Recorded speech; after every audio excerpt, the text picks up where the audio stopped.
안녕하세요. 유튜브 채널 미국 주식 이슈워치입니다. 오늘은 북미 음료 시장의 거물 중 하나죠. 큐리그 닥터페퍼, KDP에 대해 깊이 탐구해보는 시간을 갖겠습니다. 이게 2018년에 그 혁신적인 커피 시스템 기업 큐리그 그린 마운틴하고 또 전통의 음료 강자 닥터페퍼 스냅플 그룹, 이 둘이 하나로 합쳐지면서 탄생한 기업입니다. 언제 어디서든 모든 필요에 맞는 음료를 제공한다는 상당히 야심찬 비전을 내세우고 있죠. 저희가 조사한 바에 따르면 뜨거운 캡슐 커피부터 시작해서 차가운 탄산음료, 주스까지 정말 포트폴리오가 방대하더라고요. 그래서 오늘은 이 흥미로운 기업의 성장 동력, 그리고 전략, 또 재무 상태, 그리고 우리가 좀 주목해야 할 기회 요인과 위험 요인들까지 한번 균형 있게 파헤쳐 보겠습니다. 네, 맞습니다. 북미 3위라는 그 시장 지위는 분명히 인상적인데요. 하지만 좀 생각해 볼 지점은 큐리그라는 비교적 새로운 어떻게 보면 첨단 기술 같은 커피 시스템하고 또 닥터페퍼라는 아주 오랫동안 사랑받아온 전통적인 음료 브랜드의 결합이 이게 과연 기대했던 시너지를 제대로 내고 있는가 하는 점입니다. 그냥 단순히 한 회사 안에 두 개의 다른 사업부가 존재하는 건 아닌지, 또 특히 그 합병 과정에서 떠안게 된 상당한 규모의 부채라던가 무형 자산, 이런 것들이 혹시 성장의 발목을 잡는 요소는 아닌지 좀 면밀히 따져볼 필요가 있습니다. 오늘 분석에서는 KDP의 잠재력과 더불어서 이러한 도전 과제들도 같이 한번 짚어보려고 합니다. 좋습니다. 그럼 먼저 KDP라는 기업의 큰 그림부터 한번 그려보죠. 자료를 보면 KDP는 스스로를 그냥 단순한 커피 회사나 음료수 회사가 아니라고 해요. 핫앤콜드, 토탈 음료 솔루션 제공 기업, 이렇게 정의하더라고요. 캡슐 커피 머신 시장을 이끌고 있을 뿐만 아니라 닥터페퍼, 캐나다 드라이, 스냅플, 베일리 등등 팩 25개가 넘는 브랜드를 보유하고 있다고 합니다. 아까 말씀드린 그 A beverage for every need, anytime, anywhere, 이게 비전이고 그 아래 drink well, do good 이라는 기업 목적도 강조하고 있어요. 구체적으로 보면 2025년까지는 모든 포장재를 재활용하거나 퇴비화 가능하게 만들겠다. 그리고 2030년까지는 사용한 물의 100%를 다시 자연에 되돌려주겠다. 이런 ESG 목표들을 제시했는데 상당히 구체적이고 좀 도전적으로 보입니다. KDP 경쟁력의 핵심은 이중성장 엔진, 이렇게 요약할 수 있을 것 같은데요. 그러니까 높은 마진과 성장성을 가지는 커피 시스템 사업, 그리고 또 안정적인 현금 흐름을 만들어내는 전통적인 음료 사업, 이 둘의 조합이죠. 여기에 또 자체적으로 운영하는 강력한 DSD, 그러니까 직접 상점 배달 유통망, 이게 경쟁사들하고는 좀 차별화되는 중요한 자산이라고 할 수 있겠습니다. 네, 그 비전이나 목표는 참 거창하고 훌륭한데 그 실행 과정에서의 현실적인 문제들을 간과할 수는 없을 것 같아요. 예를 들면 방금 말씀하신 그 포장재 전환이라든가 물 사용량 보충 같은 ESG 목표 달성. 이거 사실 상당한 비용 투자가 필요하거든요. 이게 단기적으로는 수익성에 부담을 줄 수 있다는 점을 생각해야 하고요. 또 이중성장 엔진이라는 표현도 조금 더 자세히 들여다볼 필요가 있습니다. 자료에서도 최근 커피 사업 부문이 좀 어려움을 겪고 있다고 언급하고 있잖아요. 이 두 사업 부문이 정말 서로를 잘 보완하면서 시너지를 내고 있는 건지 아니면 그냥 단순히 재무제표 상으로만 합쳐져 있는 건지 좀 냉정한 평가가 필요해 보입니다. 그리고 그 강력한 DSD 네트워크, 그것도 강점이긴 하지만 반대로 보면 KDP가 많은 트럭이라든가 물류센터 같은 고정자산을 직접 보유해야 한다는 의미이기도 하거든요. 이건 코카콜라나 펩시코처럼 프랜차이즈 보틀링 시스템을 활용하는 경쟁사들에 비해서는 자산 경량화 모델과는 좀 거리가 멀다. 다시 말해서 자본 효율성 측면에서는 약점이 될 수도 있다. 이 점도 짚어야 합니다. 좀 더 깊게 들여다보겠습니다. 자료들을 좀 중심으로 살펴보죠. 먼저 미국 커피 시스템 부문입니다. 여기가 바로 KDP의 고마진 성장 엔진으로 꼽히는 곳인데요. 핵심 전략은 바로 그 K컵 캡슐 판매를 통한 지속적인, 반복적인 수익 창출이죠. 자료에서는 이걸 면도기와 면도날 모델에 비유를 하더라고요. 아주 적절한 비유 같아요. 그러니까 큐리그 커피 머신, 즉 면도기는 비교적 낮은 마진으로 보급을 하고 소비자들이 계속 구매해야 하는 그 고마진 K컵 캡슐, 즉 면도날을 통해서 꾸준히 이익을 얻는 그런 구조인 거죠. 일단 소비자가 큐리그 시스템을 집에 들여놓으면 K컵이라는 고마진 소비재를 계속 구매하게 되니까 이게 마치 구독 서비스처럼 안정적인 수익 흐름이 발생하는 겁니다. 물론 자료에서도 언급했듯이 최근 성장에 약간 어려움이 있긴 하지만 예를 들어 플라스틱이나 알루미늄을 사용하지 않은 친환경 K라운지 캡슐이라던가 아니면 콜드브루까지 가능한 신형 머신, 큐리그 알타 같은 혁신을 통해서 돌파구를 찾으려고 노력하고 있습니다. 자료를 보면 합병 직후에 ROE, 그러니까 자기 자본 이익률이 좀 낮아 보일 수가 있는데 이건 사실 합병으로 인해서 장부상 무형자산이 크게 늘어난 약간 회계적인 영향이 크다고 봐야 합니다. 이 사업의 본질적인 강점은 오히려 강력한 FCF, 즉 잉여현금 흐름 창출 능력에 있다고 봐야죠. 한번 시스템을 구축하고 나면 추가적인 대규모 투자 없이도 꾸준히 현금을 벌어들일 수 있다는 점, 이게 정말 매력적인 부분입니다. 그 면병기와 면변월 모델, 이론적으로는 참 매력적인데 현실은 조금 더 복잡한 것 같아요. 미국 커피 시스템 부분의 최근 어려움이라는 걸 그냥 가볍게 넘길 수는 없죠. 자료에서도 지적하듯이 그 K컵 캡슐이 편리하긴 하지만 일회용 플라스틱 사용 때문에 환경 문제에서 자유롭지 못했고 이게 계속 소비자들의 비판을 받아왔거든요. 말씀하신 그 K라운즈가 이 문제를 과연 완전히 해결할 수 있을지는 아직은 좀 지켜봐야 할 문제고요. 게다가 핵심 기술 특허들이 만료될 가능성도 있고 또 네스프레소뿐만 아니라 정말 다양한 경쟁자들이 계속 등장하면서 이 면도날 수익 모델의 지속 가능성에 대한 의문이 제기되고 있습니다. 자료에서 명확하게 비교해주고 있듯이 KDP의 ROE가 한 6, 7% 수준인데 반해서 코카콜라나 펩시코는 25%에서 45%에 달해요. 이 현저히 낮은 ROE를 그냥 단순하게 회계적 이슈로만 치부하기는 어렵습니다. 이건 합병 과정에서 인식된 그 막대한 영업권인 굿윌하고 높은 부채 수준이 실제로 자본 효율성을 떨어뜨리고 있다는 명백한 증거죠. FCF가 아무리 좋다고 해도 투입된 자본 대비 수익성이 이렇게 낮다는 건 분명히 문제라고 봐야 합니다. 과연 소비자들이 이 시스템에 계속 락인 되어서 비싼 K컵을 계속 구매할까요? 어쩌면 더 저렴하거나 더 친환경적인 대안이 나온다면 생각보다 쉽게 이탈할 수도 있지 않을까 하는 의문이 듭니다. 네, 그 부분도 고려해야겠군요. 그럼 다음으로 미국 청량음료 부문을 보겠습니다. 이쪽은 KDP의 안정적인 현금 창출원 역할을 톡톡히 하고 있죠. 자료에 따르면 간판 브랜드인 닥터페퍼가 탄산음료 시장의 거인들, 그러니까 코카콜라나 펩시보다도 오히려 더 높은 시장 점유율 성장세를 보여주고 있답니다. 이거 정말 대단한 거 아닌가요? 그리고 캐나다 드라이, 스냅플, 또 모치 주스, 코어 워터 등등 탄산, 비탄산, 주스, 물까지 정말 다양한 카테고리를 아우르는 포트폴리오를 갖추고 있어서 특정 카테고리가 부진하더라도 다른 쪽에서 상쇄를 해줄 수 있고 특히 요즘 같은 인플레이션 시기에는 가격 인상을 통해서 수익성을 방어할 수 있는 힘을 줍니다. 경기 변동에도 상대적으로 좀 덜 민감한 소위 말하는 경기 방어적인 성격도 강점이라고 할 수 있겠습니다. 네, 미국 청량음료 부문이 KDP의 안정성을 뒷받침하는 건 맞습니다. 그건 분명한 사실이죠. 하지만 좀 장기적인 관점에서 보면 아무래도 탄산음료 중심의 포트폴리오는 건강을 중시하는 소비 트렌드 변화라는 거대한 역풍에 직면해 있다는 점을 무시할 수는 없을 것 같아요. 닥터페퍼의 그 인기가 과연 언제까지 지속될 수 있을지, 또 소비자들이 설탕 함량이 높은 음료를 점점 더 기피하게 될 때 KDP가 얼마나 효과적으로 대응할 수 있을지는 아직은 좀 미지수입니다. 가격 결정력이 있다고는 하지만 소비자들의 주머니 사정이 어려워진다거나 아니면 경쟁사들이 공격적인 가격 정책을 펼치게 되면 그 힘에는 분명히 한계가 있을 수밖에 없고요. 닥터페퍼 하나가 성공한다고 해서 KDP 전체의 성장 스토리를 계속해서 이끌어갈 수 있을 것인가? 여기에 대해서는 좀 물음표가 붙는다고 생각합니다.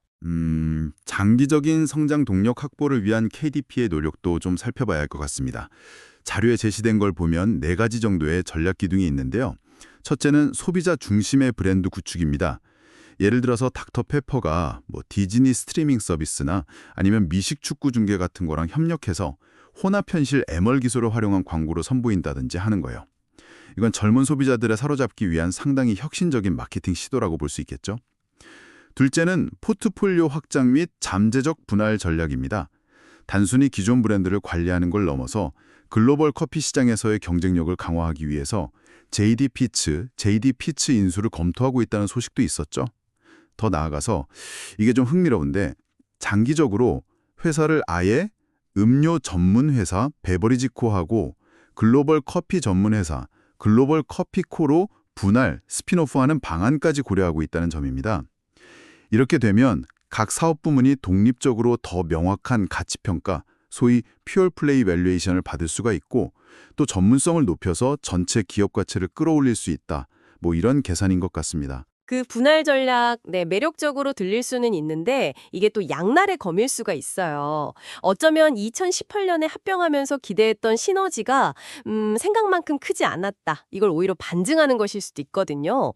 그리고 분할 과정 자체가 생각보다 매우 복잡하고 상당한 비용이 들어갈 뿐만 아니라 그렇게 분할된 두 회사가 각각 독립적으로 충분한 경쟁력을 가질 수 있을지도 사실 불확실합니다.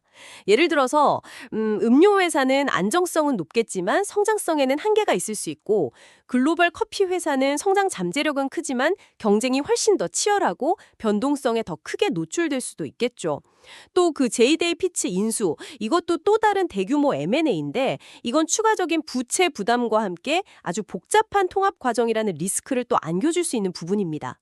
안 그래도 기존 합병으로 인한 부채 문제도 아직 완전히 해결되지 않은 상황에서 또 다른 대형 M&A는 정말 신중하게 평가해야 할 부분이라고 생각합니다. 네, 그렇군요.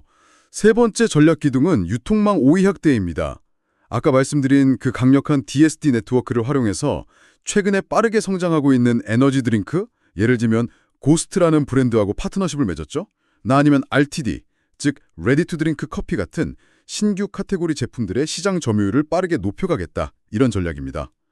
네 번째는 아까 잠깐 이야기했던 ESG 목표 달성을 통한 지속가능 경영 강화고요. DSD 네트워크가 강점은 어중둔병한데 하지만 코카콜라나 펩시코 같은 정말 절대 강자들이 버티고 있는 이 유통망 경쟁에서 지속적인 우위를 확보하기는 결코 쉽지 않을 겁니다.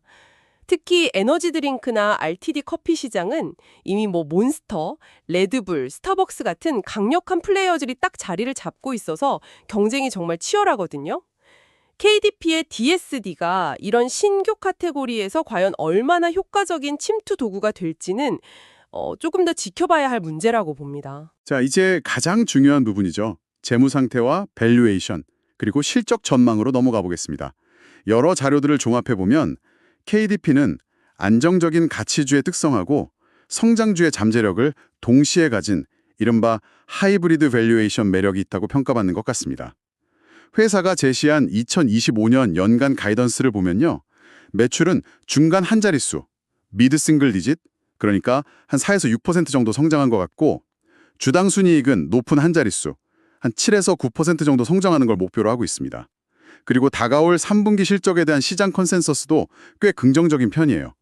매출은 약 41.5억 달러, EPS는 0.54달러 수준을 예상하고 있더라고요. 이런 긍정적인 전망의 근거는 좀 명확해 보입니다. 첫째는 닥터페퍼를 필두로 한 주력 브랜드들의 강력한 가격 결정력 덕분에 안정적인 현금 흐름이 유지되고 있다는 점. 둘째는 K컵 캡슐의 그 반복 구매 모델하고 K라운지 같은 혁신을 통한 커피 시스템의 성장 잠재력. 그리고 셋째는 아까 저희가 논의했던 전략적 분할 가능성이 가져올 수 있는 기업 가치 재평가에 대한 기대감입니다. 특히 자료에서 강조했듯이 잉여 현금 흐름 FCF 창출 능력이 뛰어나다는 점은 KDP의 정말 큰 강점 중 하나죠. 자료 분석에 따르면 현재 주가를 기준으로 한 향후 12개월 예상 PE, 포워드 PE가 약 13.0배 수준인데 이게 코카콜라나 펩시코 같은 동종 대형 경쟁사들에 비해서는 상당히 낮은, 그러니까 좀 저평가된 상태다. 이런 시각도 있습니다. KDP의 높은 매출 총 이익률, 그로스 마진도 주목할 만한데요. 약 55% 수준입니다. 이건 강력한 브랜드 파워와 가격 결정력, 그리고 원가 관리 능력을 잘 보여주는 지표라고 할 수 있겠죠. 자료 분석처럼 이익률하고 PE 배수 간에 강한 양의 상관관계가 있다면 앞으로 이익률이 개선될 경우 주가 상승 여력도 충분히 기대해 볼 수 있다는 겁니다. 자료에 나오는 긍정적 시나리오, 불시나리오에서는 판매량과 가격, 제품 구성, 프라이스 믹스가 모두 예상치를 상회할 경우에는 주가가 플러스 10%에서 플러스 15%까지 상승할 가능성을 제시하고 있고요. 또 다른 자료의 불시나리오 역시 핵심 변수들이 긍정적으로 작용하면 매수 또는 강력 매수 추천으로 이어질 수 있다고 보고 있습니다. 장기적인 관점에서도 프리미엄 음료 및 브랜드 확장 시나리오가 현실화될 경우에는 현재 주가 대비 플러스 20% 이상의 상승 잠재력이 있다고 분석하고요. 리스크를 감안한 할인율 RADR 8.0%를 적용한 DCF 모델 분석 결과도 장기적으로 15%에서 25% 정도의 상승 여력을 시사하면서 매수 의견을 뒷받침하고 있습니다. 네, 긍정적인 전망 이면에 있는 리스크 요인들을 좀 냉정하게 볼 필요가 있습니다. 가장 최근이죠. 2025년 2분기 실적 발표에서 조정 EPS가 0.49달러로 시장 예상치였던 0.50달러를 하회했다는 점, 이건 분명히 좀 우려스러운 신호입니다. 비록 회사가 연간 가이던스는 그대로 유지하겠다고 했지만 어쨌든 분기 실적이 예상에 못 미쳤다는 것은 단기적으로 비용 통제에 어려움을 겪었거나 아니면 판매량이 기대에 미치지 못했을 가능성을 시사하는 거거든요. 자료의 부정적 시나리오, 베어 시나리오에서는 반대로 판매량이 감소하고 마진 압박이 심화될 경우에는 주가가 마이너스 10%에서 마이너스 15%까지 하락할 수도 있다고 경고하고 있고요. 다른 자료의 베어 시나리오 역시 실적이 부진하면 비중 축소 또는 매도 의견으로 이어질 수 있다고 지적합니다. 그리고 KDB의 가장 큰 아킬레스건은 역시 여러 자료에서 반복적으로 지적되고 있는 높은 부채 수증입니다. 이건 정말 계속 따라다니는 문제예요. 이게 특히 요즘처럼 금리가 높은 시기에는 이자 비용 부담을 가중시키고 또 향후에 M&A를 하거나 대규모 투자를 결정할 때 제약 요인이 될 수밖에 없습니다. 매출 총이익률 역시 마냥 안정적이라고만 보기는 좀 어려워요. 자료에 따르면 2025년 1분기에는 전년 동기 대비 110bp, 그러니까 1.1%포인트나 하락했고 2분기에도 60에서 80bp, 그러니까 0.6%포인트에서 0.8%포인트 정도 하락이 예상된다고 하니 원가 상승 압박이 계속되고 있다는 걸 보여주죠. 자료의 COGS, 매출원가 민감도 분석은 이 리스크를 더 명확하게 보여주는데요. COGS가 단 1%포인트만 상승해도 순이익은 6.0%에서 6.5%까지 감소할 수 있다는 겁니다. 이건 원자재 가격 변동에 상당히 취약한 구조일 수 있다는 걸 의미하죠. 에서 마이너스 20%의 하방 압력을 줄 수 있다고 경고하고 있습니다. 연간 가이던스를 유지했다고는 하지만 최근 분기 실적이 미스했다는 점은 경영진의 예측 및 실행 능력, 그리고 가이던스 자체의 신뢰성에 좀 의문을 던지게 합니다. 그리고 자료에서 언급된 옵션 시장의 높은 내재 변동성, Implied Volatility, IV가 약 50%로 추정된다고 하죠. 이것도 시장 참여자들이 KDP의 단기 실적 변동성에 대해서 상당한 불안감을 가지고 있다는 걸 반영하는 지표라고 볼 수 있습니다. 와, 정말 고려해야 할 점이 많네요. KDP의 가치를 논할 때 빼놓을 수 없는 또 다른 흥미로운 지점이 있습니다. 바로 자료에서 분석한 K시스템 지식재산권 IP, N생태계의 가치인데요. 이게 그냥 단순히 커피 머신 몇 개의 특허 이런 게 아니라 그 K컵 캡슐의 포장 기술이라던가 추출 온도나 양을 조절하는 브루 아이디 같은 스마트 기술, 그리고 스타벅스나 던킨 같은 수많은 파트너 브랜드와의 라이센스 계약까지 이 모든 걸 포함하는 KDP만의 독점적인 기술 및 비즈니스 생태계를 의미하는 겁니다. 분석에 따르면요, 이 기술적 우위 덕분에 KDP가 경쟁사들보다 높은 가격에 더 많은 캡슐을 판매할 수 있고 이걸 통해서 분기당 약 1,980만 달러, 이게 KDP 전체 순이익의 약 3.8%에 해당하는 추가적인 이익을 창출하는 것으로 추산된다고 합니다. 더 나아가서 이 IP 생태계 자체의 내재 가치만 해도 약 19.8억 달러, 현재 시가총액의 약 5.37%에 달할 수 있다는 분석이에요. K시스템의 좀 폐쇄적인 구조하고 또 K-아이스드, 차가운 커피 추출 기능이나 퀵출, 빠른 냉각 기능 같은 지속적인 기술 혁신, 이런 것들이 강력한 기술적 해자를 구축해서 한번 들어온 소비자를 딱 묶어두고 럭인, 경쟁사들이 쉽게 따라오지 못하게 만든다는 거죠. 경쟁사가 만약 KDP하고 비슷한 수준의 기술과 브랜드 파트너십 생태계를 구축하려면 최소 5년에서 8년 정도의 시간과 10억에서 15억 달러의 막대한 투자가 필요할 것으로 예상된다고 합니다. 따라서 KDP를 단순한 음료 회사가 아니라 어떻게 보면 기술 기반의 플랫폼 기업으로 바라볼 필요가 있다. 그리고 이게 밸류에이션에서 프리미엄을 받을 수 있는 근거가 될 수 있다. 이렇게 주장하는 거죠. 심지어 기술 고도화는 0.8%의 추가적인 주가 상승 잠재력까지 제시한다고 하네요. 그 IP 생태계 가치 평가는 분명히 흥미로운 관점이긴 한데 그 분석은 여러 가지 가정과 추정치에 기반하고 있다는 점을 좀 유의해야 할 것 같아요. 예를 들어서 경쟁사 대비 3.0%의 매출 프리미엄을 가정해서 추가 이익 기여분을 계산했는데 이 3.0%라는 수치가 과연 객관적으로 검증된 것인지 이건 좀 불분명하거든요. 또 이 IP 가치를 산정하면서 적용한 PE 25배, 이건 음료산업 평균보다는 훨씬 높은 수준인데 KDP가 기술 플랫폼 기업으로서 이 정도의 높은 배수를 인정받는 것이 과연 합리적인지에 대해서는 좀 논쟁의 여지가 있을 수 있습니다. 그리고 그 기술적 해다라는 것도 영원할 수는 없잖아요. 핵심 특허는 언젠가는 만료될 수 있고 경쟁사들은 끊임없이 모방하거나 우회하는 기술을 개발하려고 할 거고요. 퀵칠 같은 새로운 기능이 정말로 소비자들의 이탈을 막고 또 상대적으로 비싼 K컵 캡슐 구매를 계속 정당화할 만큼 강력한 매력이 될지는 이건 실제 시장 반응을 좀 더 지켜봐야 합니다. 특히 아까도 말씀드렸지만 싱글 서브 캡슐의 환경 문제에 대한 비판이 계속 커지는 상황에서 이 면도날 모델 자체의 장기적인 매력은 오히려 약화될 수도 있다는 점도 고려해야 하고요. 그리고 19.8억 달러라는 IP 가치 추정액 역시 KDP의 전체 시가총액 자료 기준으로 약 369억 달러 정도로 되죠. 대비 한 5.37% 수준인데 이게 KDP의 투자 매력을 결정짓는 아주 핵심적인 요소라고 보기에는 글쎄요, 다소 부족할 수도 있지 않나 싶습니다. 운영 효율성 측면도 한번 살펴보죠. 자료들을 보면 KDP는 높은 운영 레버리지 효과를 기대할 수 있는 구조를 가지고 있다고 합니다.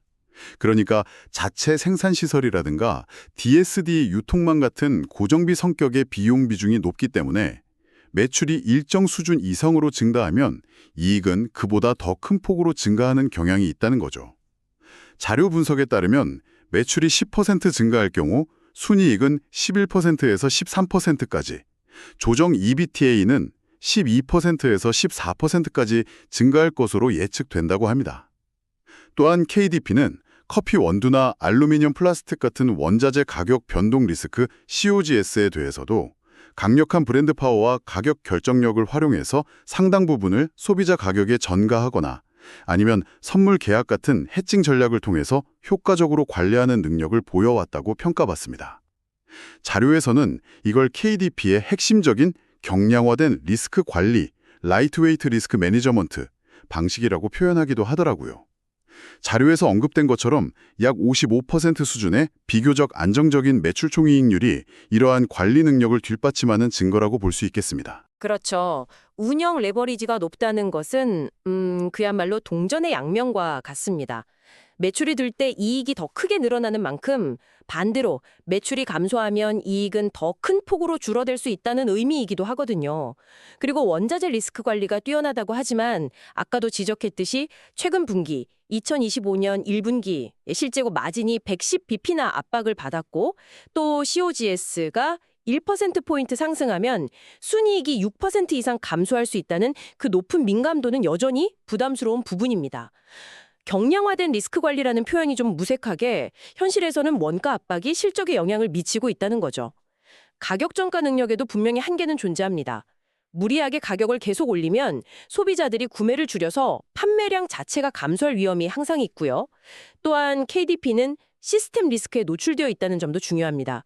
특히 매출과 이익의 상당 부분이 큐릭의 커피 시스템에 의존하고 있기 때문에 만약 소비자들이 갑자기 환경 문제에 더 민감해진다거나 아니면 새로운 형태의 커피 소비 트렌드, 예를 들면 콜드브루 RTD나 스페셜티 커피 구독 같은 거요. 그러니까 대세가 된다거나 혹은 경쟁사가 아주 혁신적인 대체 기술을 내놓는다면 사업 전체가 큰 타격을 입을 수 있는 위험이 있습니다. 자, 이제 마지막으로 자본 배분 전략, 특히 자사주 매입에 대해서 한번 이야기해 보겠습니다. 자료에 따르면 KDP는 주주들에게 이익을 환원하는 데 상당히 적극적인 모습을 보여왔습니다. 2021년부터 총 40억 달러 규모의 자사주 매입 프로그램을 승인받아서 진행 중이고요. 최근에는 최대 주주였던 JEB 홀딩스가 지분을 매각하는 과정과 맞물려서 11억 달러 이상의 자사주를 매입하기도 했죠. 자료에서 가상으로 분석한 1억 달러 규모의 추가 자사주 매입 발표 시나리오. 이건요, 단순히 그냥 정기적인 프로그램 집행을 넘어서 경영진이 현재 KDP 주가가 회사의 내재 가치에 비해서 저평가되었다고 판단하고 있다는 아주 강력한 자신감의 표현으로 해석될 수 있다는 겁니다. 이는 또한 아까 저희가 강조했던 KDP의 강력한 잉여현금 흐름, FCF 창출 능력이 뒷받침되기 때문에 가능한 결정이라고 볼 수 있고요. 물론 1억 달러 매입 자체만으로는 EPS 상승 효과가 약 0.24% 정도로 미미할 수는 있습니다. 하지만 이건 JAB 그룹의 지분 매각으로 인한 시장의 잠재적 물량 부담, 즉 오버랭 우려를 완화하고 주식 유동성을 개선하면서 장기적인 주가 안정에 기여하려는 전략적인 의도가 담겨 있다고 볼 수 있다는 거죠. KDP의 배당 수익률이 상대적으로 높지 않다는 점을 고려할 때 자사주 매입은 이걸 보완하는 중요한 주주 환원 수단으로서의 의미도 갖는다고 할 수 있습니다. 이러한 성장성 및 자본 효율성 프리미엄을 고려해서 일부 분석가들은 자사주 매입을 근거로 목표 주가를 8% 정도 상향 조정, 예를 들어 35달러에서 37.80달러로 할 수도 있다고 봅니다. 1억 달러 매입은 총 40억 달러 규모 프로그램의 정말 극히 일부일 뿐이고 그것도 가상의 시나리오 분석이잖아요. 여기에 그렇게 특별한 의미를 부여하기는 좀 어렵다고 봅니다. 자료 분석대로 EPS 상승 효과는 0.24%. 이건 거의 무시해도 될 수준이죠. 오히려 계속해서 지적되고 있는 그 높은 부채 수준을 고려할 때 경영진의 우선순위에 대해서 좀 질문을 던질 수 있습니다. 그렇게 창출된 소중한 현금을 자사주 매입에 사용하기보다는 높은 이자 비용을 유발하는 부채를 상환하는 데 우선적으로 사용하는 것이 장기적인 재무 건전성 확보에 더 현명한 전략이 아닐까요? 자사주 매입이 혹시 좀 둔화되고 있는 유기적인 매출 성장을 가리거나 단기적으로 주가를 좀 인위적으로 부양하기 위한 수단으로 활용되고 있는 것은 아닌지 이런 부분도 좀 비판적으로 검토해볼 필요가 있습니다.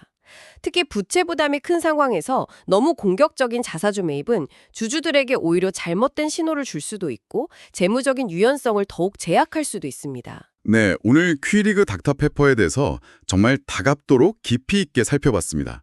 종합적으로 한번 정리를 해보면요. KDP는 닥터페퍼와 같은 정말 강력한 핵심 브랜드를 보유하고 있고 또 커피와 음료를 아우르는 독특한 이중 엔진 구조를 통해서 꾸준한 현금 흐름을 창출하는 능력을 갖추고 있습니다. 시장에서 입증된 가격 결정력이라든가 퀴리그 시스템이라는 기술적 해자도 무시할 수 없는 강점이고요. 또 배당과 자사주 매입을 통해서 주주 환원에도 꽤 신경 쓰는 모습을 보여주고 있습니다. 최근에 에너지 드링크 같은 새로운 카테고리에서의 성장 가능성이나 또 잠재적인 기업 분할 시에 기대되는 가치 재평가 역시 투자자들이 주목하는 부분이고요.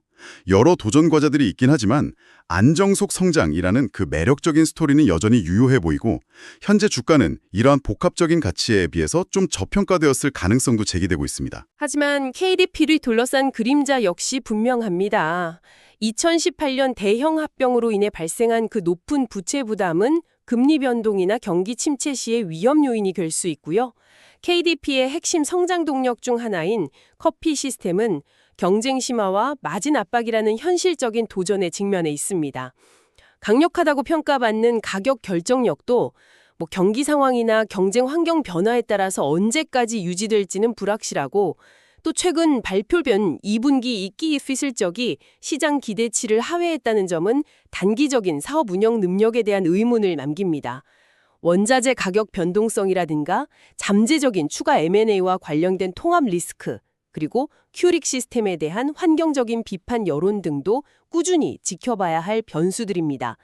따라서 KDP에 대한 투자를 고려하신다면 앞으로 발표된 실적 보고서들을 통해서 판매량 증가세가 계속 유지되는지, 또 마진율 하락 추세가 멈추는지, 그리고 부채는 계획대로 잘 감축되고 있는지 등을 면밀하게 확인하시면서 신중하게 접근해야 할 것입니다. 네, 오늘 KDP에 대한 심층 분석을 통해서 이 기업이 안정적인 현금 창출 능력과 성장 잠재력을 동시에 가지고 있지만 그 이면에는 또 부채 부담과 치열한 경쟁, 그리고 사업 모델 자체의 지속 가능성이라는 만만치 않은 과제들을 안고 있는 정말 매우 복합적인 모습을 가지고 있다는 것을 알 수 있었습니다.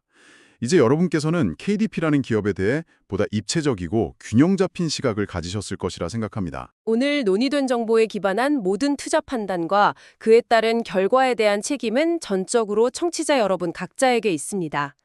본 컨텐츠는 AI의 도움을 받아 생성된 정보들을 포함하고 있으므로 실제 사람이 실시간으로 분석하고 판단하는 정보와는 일부 차이가 있을 수 있다는 점을 유념해 주시기 바랍니다. 따라서 투자 결정을 내리시기 전에는 반드시 여러 경로를 통해 직접적이고 철저한 조사, 듀딜리전스를 수행하시기를 거듭 권고드립니다.